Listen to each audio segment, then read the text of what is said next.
वो आपका नुकसान नहीं करना चाहते थे, आपके एम्प्लॉयज भी।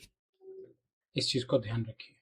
गलती हो जाती है और शायद अभी उनको मालूम ही नहीं है कि प्रिवेसी के टाइम पे या आज की डेट में डेटा हैंडल करते हुए क्या ध्यान रखना जरूरी है। मेरे चैनल पे आपका स्वागत है, जिस पे आप प्रिवेसी पे नया कंटेंट देखते हैं रेगुलर, ऑलमोस्ट डेली। और आज हम बात करने वाले हैं कि वो जो आपके एम्प्लॉयज काम कर रहे हैं वो आपका नुकसान नहीं करना चाहते। हुआ क्या? एक छोटी सी गलती। हमेशा से तो ऐसे काम करते हैं, जल्दी जल्दी में कुछ अटैच कर दिया, जल्दी में गलत रेसिपिएंट डाल दिया, गलत स्क्रीनशॉट भेज दिया।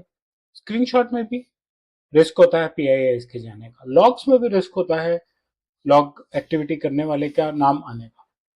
हर तरफ रिस्क है, ध्यान देना बहुत जरूरी है। रियल पैटर्न क्या आ जाता है?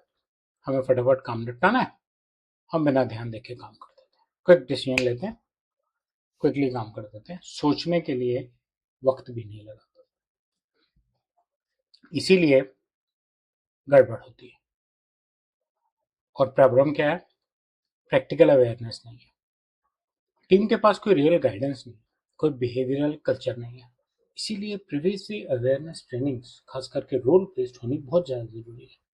हर आदमी को अपने रोल में ये समझ आना जरूरी है कि पर्सनल डेटा को कैसे हैंडल करना है। ये जरूरी नहीं है कि कौन से सेक्शन पे इम्पैक्ट आने वाला है या पेनल्टी कितनी लगने वाली है। ये जरूरी है कि पर्सनल डेटा ब्रीच अगर आपके यहाँ से हुआ तो आपकी रेपुटेशन को नुकसान हो सकता है। ये ध्यान रख दीजिए और अपनी टीम को समझाइए। कस्टमर डेटा एक्सपोज हो सकता है और होगा जब आप जल्दी में स्क्रीनशॉट भेज देंगे। मैंने कितने लोग देखे हैं फटाफट ईमेल आईडी बना के सैलरी ट्रांसफर लेटर भेजते हैं, ध्यान ही नहीं देते, किसी और बैंक को चली जाती है, गलत बैंक को चली जाती है, बैंकर के नाम के हिसाब से शीट भेजते हैं, पूरा ईमेल आईडी चेक ही नहीं करते।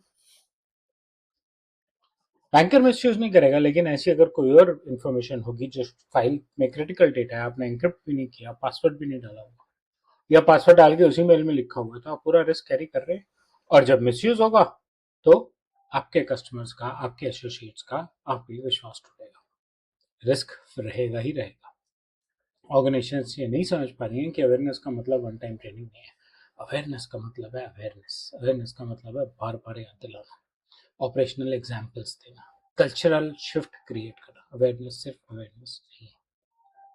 डीपीडीपी एक्ट ये कहता है कि चाहे ह्यूमन एरर है, चाहे सिक्योरिटी सेफगार्ड्स प्रॉपर नहीं थे, किसी भी वजह से हुए ब्रीच के लिए ऑर्गेनाइजेशन रिस्पॉन्सिबल है, वो वॉकआउट नहीं कर सकते। ऑपरेशनल डिसिप्लिन की इंपॉर्टेंस है, ऑपरेशनल डिसिप्लिन मेंटेन रहना बहुत ज्यादा जरूरी है। ऑर्गेनाइजेशंस को इस चीज का ध्यान रखना होगा। अकाउंटेबिलिटी इंपॉर्टेंट फैक्टर है। आपको यह ध्यान देना होगा कि आपके अच्छे बिहेवियर से फ्रिक्शन कम होती है, वर्कफ्लोज को सिंपल रखना जरूरी है, बेटर टूल्स अप्लाई करने जरूरी हैं, और पब्लिक की और आपके लोगों की अवेयरनेस बढ़नी बहुत जरूरी है। वो अवेयरनेस पे कोई रिस्क नहीं ले सकते, कुछ भी मिस नहीं कर सकते।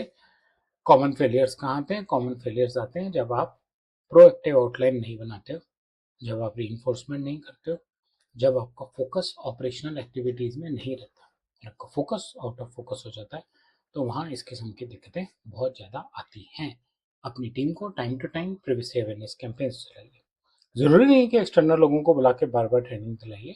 इंटरनेट पे शॉर्ट वीडियोस के थ्रू, कॉरिडोर्स में, लंच एरियाज में, कैफेटेरियाज में टैंगलर्स और पोस्टर्स के थ्रू रेगुलर अवेयरनेस इंक्रीज कीजिए। और कोई ऐसी हैबिट आपको दिखे जो एंटी प्रिवेसी जा रही है तो उन्हें समझाइए कि कैसे ठीक करना है। गुड इंटेंट फिर भी रिस्क क्यों? हम हमेशा से ऐसे ही करते थे, लेकिन अब हमें बदलने की जरूरत है और हमें अपनी टीम को ये समझाने की जरूरत है कि अब हमें अपने काम में बदलने की जरूरत है। प्रिवेसी एक बिहेवियरल इशू है, अवेयरनेस बहुत इंपॉर्टेंट है, operations must support people, important है। ऑपरेशंस ऐसे होने चाहिए कि लोगों को समझ आए और लोगों को ठीक से अप्लाई कर सके। आपके एम्प्लॉयज जानबूझ के आपका या आपके कस्टमर का नुकसान नहीं करना चाहते, उनकी अवेयरनेस और उनकी ट्रेनिंग को और बढ़ाइए, अपनी रेपुटेशन और पेनल्टी के रिस्क को घटाइए। कुछ अवेयरनेस में हेल्प चाहिए, कुछ गैप असेसमेंट डेटा मैपिंग में हेल्प चाहिए, मेरी कॉन्टैक्ट डिटेल्स डिस्क्रिप्शन में दी हुई है, मुझसे कॉन्टैक्ट कीजिए। वीडियो अच्छा लगा तो इसे लाइक कीजिए, चैनल से सब्सक्राइब कीजिए और अपना फीडबैक कमेंट सेक्शन में शेयर कीजिए। धन्यवाद।